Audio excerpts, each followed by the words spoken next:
Okay, so we're going to begin. Photosynthesis and respiration are complementary processes. If you look at the equation, big picture, they are reversible reactions. So, carbon dioxide plus water combines to make glucose and oxygen in photosynthesis, and glucose and oxygen are used to produce the products, carbon dioxide and water, in cellular respiration. So we can really take this and look at it from either direction. And I'm just choosing to start with cellular respiration. So you all did are you able to see my screen? I'm hoping yes. I think you can see my screen. If you can't see my screen, somebody let me know. So we're going to start with respiration and compare and contrast the two different, what are called catabolic pathways. So catabolic pathways are pathways that release energy. And these are the main pathways used by both eukaryotic and prokaryotic cells. I'm not actually in this right now going to talk about the difference so much between fermentation and anaerobic respiration as they compare to aerobic respiration, which is the one I'm mostly going to spend time on today. Although there is a little bit about those alternative catabolic or energy releasing pathways in the video lecture that you are listening to for this week. I'm going to talk about an energy carrying molecule called NAD+, and NADH as carriers of electrons for the electron transport chain in aerobic respiration. And then I'm going to try to describe the stages of aerobic respiration in terms of their inputs and outputs. And when I ask you guys to take the notes today, that's mostly what I'd like you to try to focus your initial learning on, is like what's going in, what's coming out of the different stages of respiration. And connecting those inputs and outputs from the beginning to the end. The equation from the beginning to the end is going to be glucose, right? Plus oxygen. And then on the very far end, you're going to end up with carbon dioxide and water. But there's a bunch of stuff that's going on in between. So I'm wanting you to look at some of those in-between stages. So maybe before we get started, I'd like you to just look at just the image on this slide. We'll talk about what the Krebs cycle is in just a second. This is a simplified image showing the interior of a cell. The tan area in that image would represent the cytoplasm of the cell. And then this kind of other, or maybe this is peach colored, I don't know, whatever. This molecule right here, this structure right here is the mitochondria, and some stuff is going on in there. Now, if you remember, before we went to, our separate ways and started distance learning, one of the things we talked about was the endosymbiotic theory, that mitochondria may have at one time been free-living bacteria that became symbiotic with another bacteria, and that the two together formed the most primitive kinds of complex cells that we call eukaryotic cells. So we're going to start by talking about an energy releasing pathway that actually doesn't happen in the mitochondria. So you've probably learned in biology up till now, mitochondria is the powerhouse of the cell, which is true. It does produce the greatest amount of usable energy for the cell, but there's actually other cellular processes that release energy. And that makes sense just logically, because what would a bacteria cell do? It doesn't have mitochondria. So how could it get energy if it doesn't have the powerhouse of the cell? Which gives you a clue that there must be some other way too. And the fact that our cells have both the mitochondria and this other way of releasing energy is further evidence that our eukaryotic cells probably evolved from a more primitive prokaryotic cell. So the first stage, the stage that happens in the cytoplasm, is called glycolysis. And this is an energy releasing pathway that all living things have. It occurs in the cytoplasm. It happens whether you are undergoing aerobic or anaerobic respiration. This happens in all forms of life, and it's the quickest source of ATP energy. When you were doing the experiment with respiration, most of the energy that you used to squeeze the ball, or however you were squeezing the ball, came from stored ATP, so ATP that your cells already had ready so that your muscles could contract. But then at some point you began running out of that stored ATP.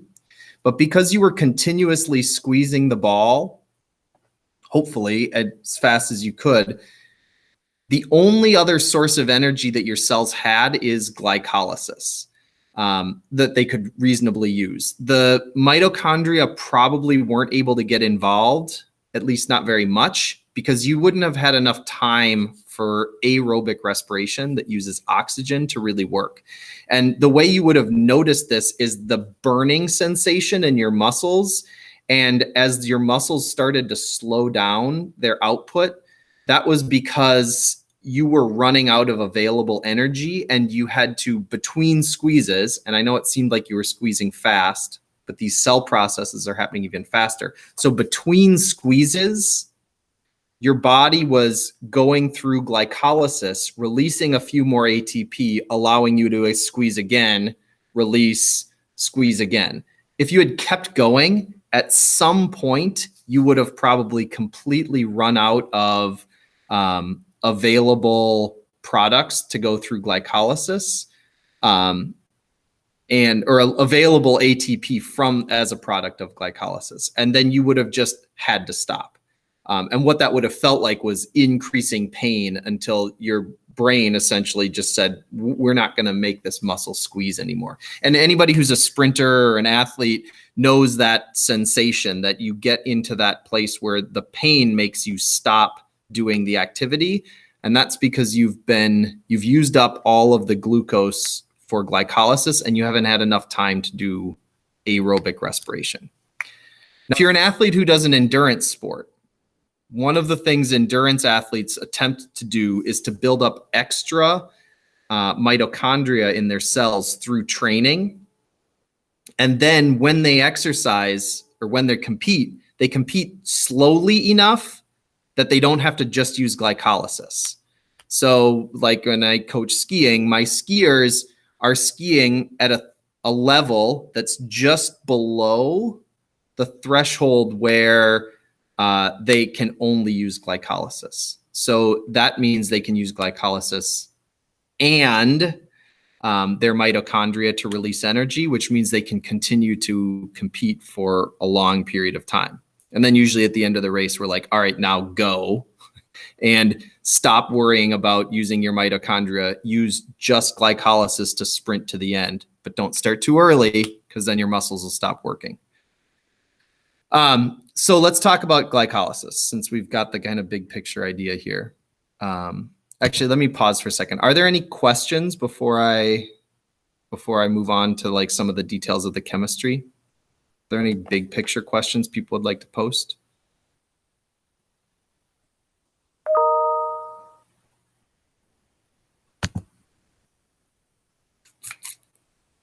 That's not what I wanted to look at, although that's kind of cool. It's just an infinity screen. All right, so no questions. Well, then let's go and look at glycolysis. So glycolysis actually requires energy to work in the first place, which is counterintuitive. Everybody's like, well, this releases energy. Yep, but you have to pay some energy to get energy. So you start with glucose, which is a 6-carbon ring. And your cells initially use ATP. So if in my diagram here, the left side is, or the arrows are showing outputs and inputs. So to begin the process, there's an input of 2 ATP. So an energy source already stored in your cells. And that produces 2 ADP molecules. But those, and what that is, ATP is adenine triphosphate. You'll recognize adenine. It's a nucleotide, but in this case, it's not used as genetic material. It's used as an energy source. It has 3 phosphates attached to it. It loses a phosphate to the glucose, and it becomes ADP, adenine diphosphate. So 2 of those are released, and the phosphates, as it says here, make the glucose ring unstable. And we know anything that's unstable is going to have more, is going to be higher on our energy diagram, and it's going to attempt to reach stability. It also attaches a negative charge to the carbon ring, making it impossible for the glucose to escape the cell. It's now locked in the cell. Okay. I don't, this you can ignore. This is from a past class, and I don't know why I wrote that there. So we now have glucose that has been made unstable by the addition of phosphates. And as that electron ring breaks apart, we have 4 ADP molecules that are floating around in the cytoplasm. There's an enzyme pathway that is causing ATP to be produced. So already now we're up to ATP, right? We started with 2, we put those in, and then as the glucose ring became less stable, we had 4 ATP molecules being produced. But in addition to that, we also have 2 NAD plus molecules becoming NADH. And for now, you shouldn't think of those as energy sources. You should think of them as electron carriers, and we'll learn later about why they're important. It also creates 2 3-carbon ring molecules. So that's 6 carbon rings, or not rings, sorry. Take your 6-carbon ring glucose, and it'll make 2 3-carbon molecule chains. They're called pyruvates, and you get 2 of them. So what do we end up with? We had to put in 2 ATP. We yield 2 ATP, 2 NADH, and water.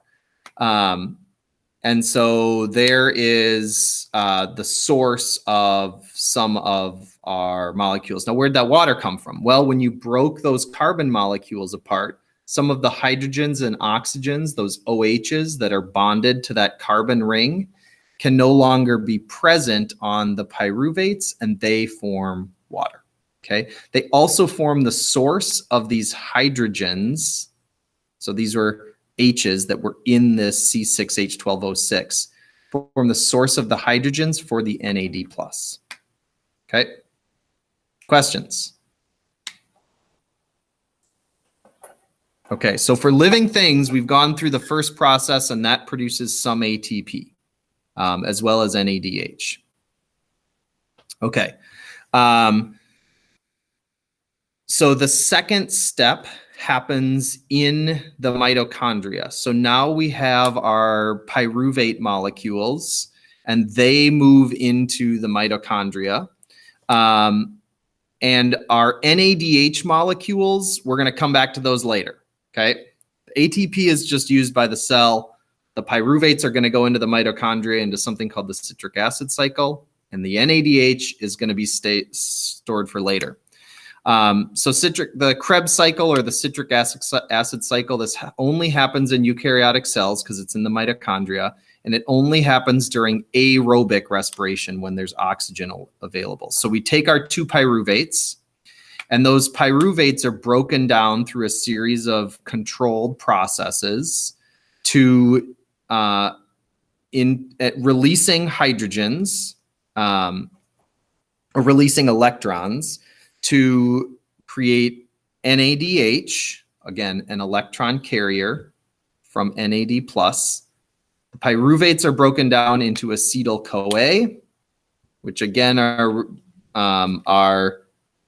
then the acetyl-CoA is a molecule that is again broken down using enzymes in a controlled fashion. So you've got to think about, you start with glucose. Glucose is really high up on the energy, and then it's essentially going to fall through a series of energy pathways down to becoming carbon dioxide and water. And those energy pathways are controlled by enzymes, and those enzymes are doing something. They're storing the energy as ATP. they're taking electrons and storing those electrons in NADH molecules or FADH2 molecules. Okay. All right.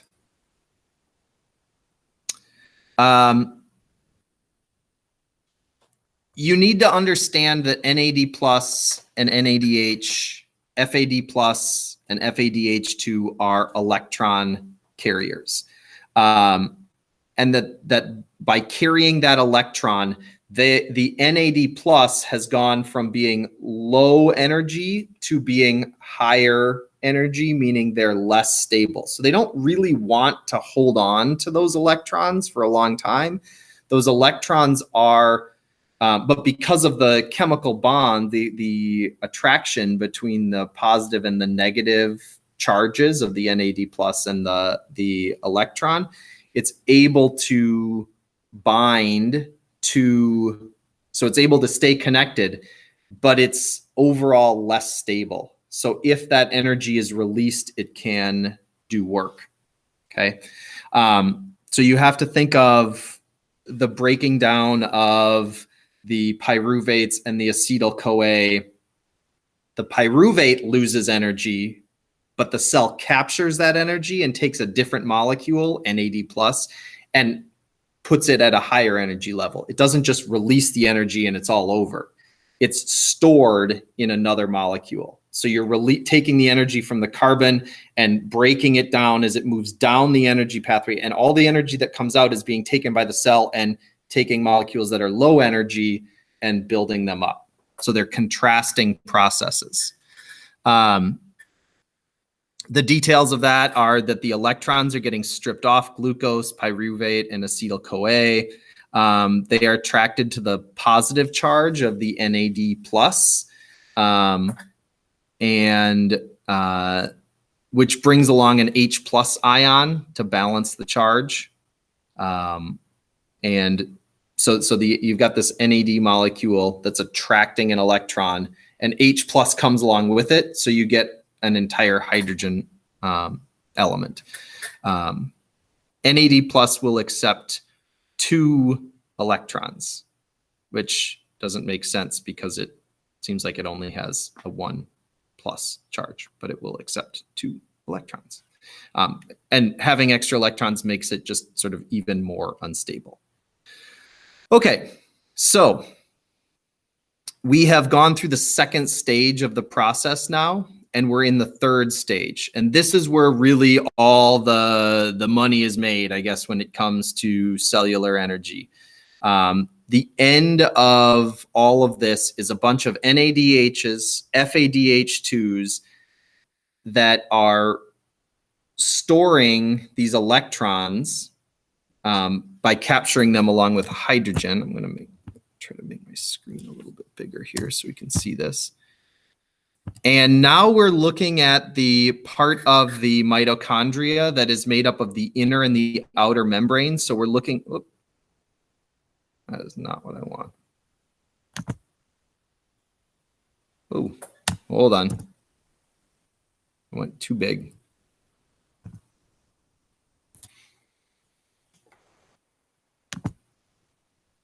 I got to get back to my screen. Hold on.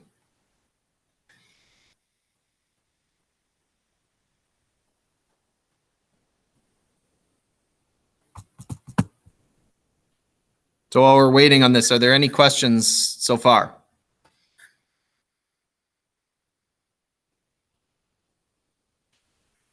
Okay. Come on.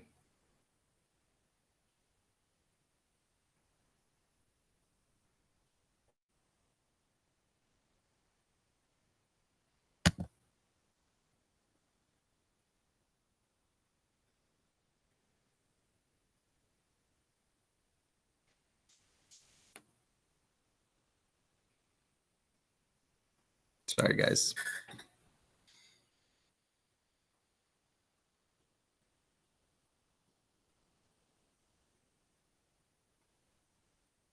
There we go.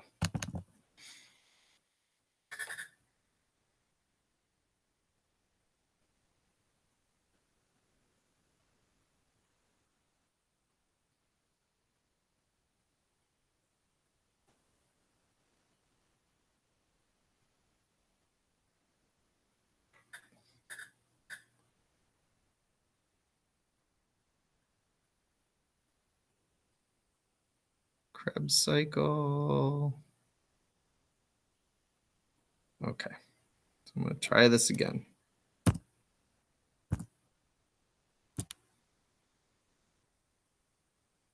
Okay, that's big enough. So what we're looking at now is happening between the inner and the outer membrane of the mitochondria. The inside in this diagram here is depicted in the light tan, and the outside of this inner membrane is shown on the outside. Now, if you remember surface area to volume, the reason this membrane is so twisted is so that there's a lot of space for the reaction that is going to be modeled down here to occur. The electron transport chain,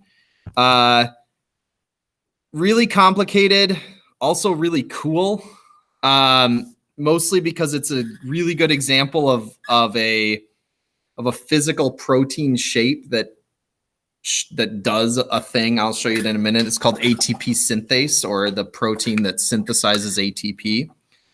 So you've got to remember, on the inside of our mitochondria, we have a whole bunch of electron carriers.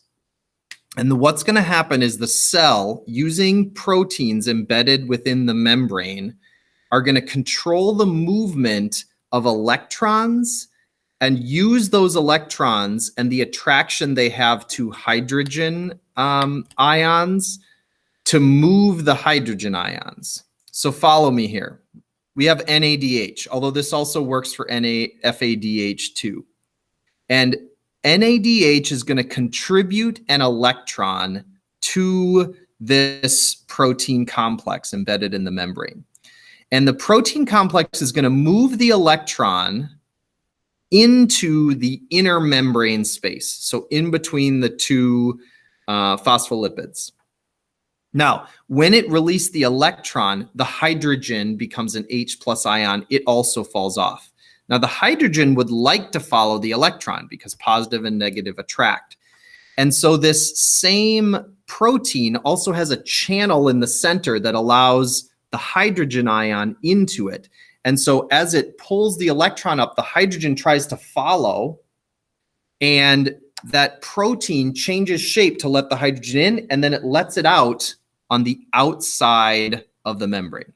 Now, it's still holding the electron, though. It didn't let the electron out. It only let the hydrogen out, okay?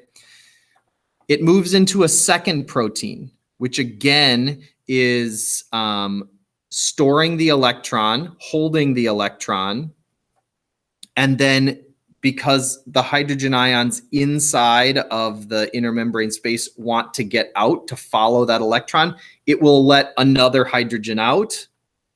It goes into one last protein, and that final protein is going to bring the electron back to the inside. But as it does, it pulls out one last hydrogen ion. So now we have collected all these hydrogen ions outside of the membrane, but the electron wasn't allowed to escape. The electron was brought back inside. So the cell has to do something with those electrons. It can't just leave those electrons there because they're too reactive. And so what it does is it stores the electron on an oxygen molecule. Oxygen molecules love to accept electrons. So the electrons break oxygen apart. The electrons are stored with it, bringing with them another hydrogen ion, creating H2O. So not all the hydrogen ions that were broken apart from the glucose and all these molecules get to the outside of the cell. Some of them are used to combine with oxygen to form water. So you saw at the end of the glycolysis, we produce some water. At the end of the Krebs cycle, we produce CO2. And halfway through the electron transport chain, we produce some more water. There's our products, CO2 and H2O. But the end of the story happens because now we have a concentration of hydrogen ions outside of the cell. And we learned when we learned about diffusion and osmosis that things like to move from high concentration to low concentration. So now we have these hydrogen ions, they're concentrated on the outside and they're pushing in, they're trying to get back into that inner membrane space because there aren't many hydrogen ions in there. And so there's the final protein in the process undergoes oxidative phosphorylation. When hydrogen ions are allowed to come in from the outside, and as they push their way down, see, I think I have a picture of it. Yep. Here's this material or this protein, and it looks kind of weird and complicated, but it's called ATP synthase, and it's got a tube running down the center, and then it looks like a spinning series of wheels, basically, that the hydrogen ions are pushing against as they're going down, and it literally, the protein itself rotates and spins like an old water wheel that they would use to grind things, and it spins, and that physical motion is translated into chemical energy. So that movement, that kinetic energy of movement of the protein as the hydrogen's coming down, is transferred into chemical energy. I'm not sure if somebody just asked a question. No. And in doing so, the inner membrane area is full of these ADP, adenine diphosphate molecules, and they use the energy of that to add a phosphate to create ATP. So energy pathway ADP is lower. They use the kinetic energy of motion of the ATP synthase to push and create an ATP molecule, which is higher in energy, less stable, but stable enough that the cell can take it out of the mitochondria and use it for all kinds of other processes. That concentration gradient, that's where the real payoff is in ATP. It produces up to, it's not always perfectly efficient, but it can produce up to 32 ATP molecules from one glucose molecule. So you need to recognize how the benefit here, right? So you started off and you got 2 ATP net at the beginning. You got some NAD plus and FADH2s, which could be used for a little bit of an energy source, but they're not a good energy source. But then if you use them to drive this electron transport chain and ATP synthase, you get a net outcome of 32 ATP. And so that's the overall process. Other kinds of living things like bacteria, and most eukaryotic organisms sometimes have to go through lactic acid or alcoholic fermentation or lactic acid production, but I'm going to do that in another lecture, which I will do next Monday. So if there are any questions, you should ask them now.